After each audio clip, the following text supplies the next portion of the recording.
siz naqd pulingizni olasiz, 2300 dollarga men qo'yaman-da variantga chiqarib beraman. 2300 ga berasizmi? Yo'q aka, kam bo'lib qoladi. Qancha qo'ysam berasiz? 2005 Lux Biskansener Dons o'ng tomonda kraskasi, padyubka kraska bo'lgan ekan.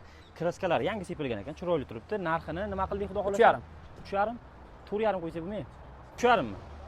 Kelishtiring. 3,5 minglik mashinasligini o'zingiz juda yaxshi bilasiz-ku. O'zingiz ayting. 2,5. Sal kam bo'lib qoladi. Yo'q, uzr, adashibman. 2,5. 2000. Yo'q, kam bo'lib qoladi aka. 2005 mi? 2005. 2005 temir gazi bor-da? Ha? 80 talik. Necha pul oxiri beriladigan tochkasi? 3 ta variant aytaman. 3000 dollarga sotishga tashib ketasiz. Reklama mana post qo'ymayman. 2500 dollarga tekinga reklama qilib beraman. 2400 xossani beraman. 2550. 2500 bo'lsa tekinga reklama qilib beraman. Baraka aka. Baraka? Baraka. Bo'ldi, rahmat, baraka. 2500 dollar bo'ldi. 2005-yil Dons Lux Biskansener oldi o'ng tomonda kraskasi bor ekan, to'rtta yumshoq o'rtacha balonlari, gazlari, salonlarning holatini keling olib qo'ying. Salonlari juda ham akkuratniy holatda turibdi ekan. 2500 dollar bo'ldi.